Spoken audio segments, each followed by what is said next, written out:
Hello నమస్తే, నేను మీ Sindhu. Welcome back to our YouTube channel Sindhu's kitchen. ఈ రోజు వీడియోలో ప్రసాదాల్లో నాకు ఎంతో ఇష్టమైన గోధుమ రవ్వ హల్వా ఎలా ప్రిపేర్ చేయాలో చూపించబోతున్నాను.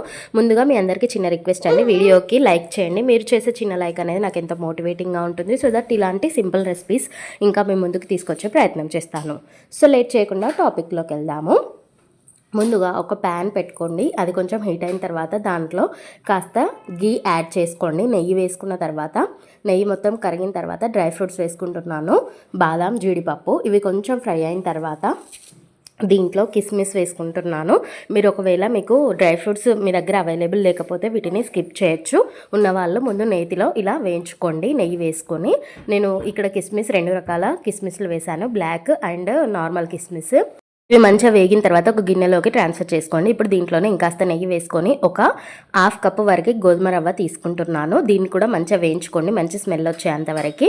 ఇలా వేయించుకున్న తర్వాత దీన్ని మరొక ప్లేట్లోకి ట్రాన్స్ఫర్ చేసుకోండి. మంచిగా వేయించుకోవాలి.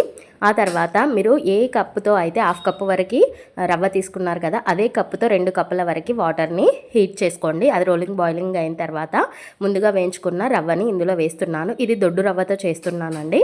సో ఇలా ఉడుకుతూ ఉంటుంది. మీరు కాసేపటికి ఇలా ఉడికేంత వరకు సిమ్లో పెట్టుకొని ఉడికించుకొని దీంట్లో 3/4 కప్పు వరకు బెల్లం వేస్తున్నాను.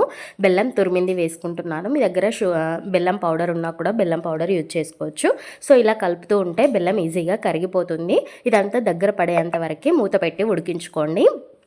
ఇందులో బెల్లం వేయడం వల్ల మంచి టేస్ట్ వస్తుంది. అలాగే కాస్త నెయ్యి కూడా వేస్తున్నాను.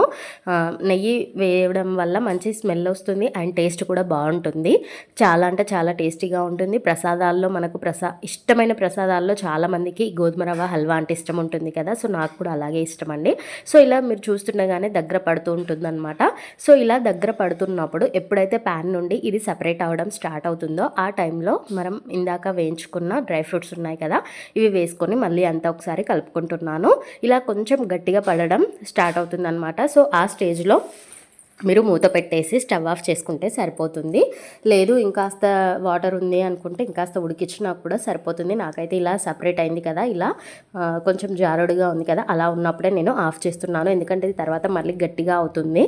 సో అందుకని చెప్పేసి ఈ స్టేజ్లో ఆఫ్ చేసి ఒక ప్లేట్లోకి ట్రాన్స్ఫర్ చేసుకుంటున్నాను. అంతేనండి, సర్వింగ్ బౌల్లోకి ట్రాన్స్ఫర్ చేసుకొని తింటే చాలా అంటే చాలా టేస్టీగా ఉంటుంది అండ్ చాలా సింపుల్ ప్రాసెస్ అన్నమాట.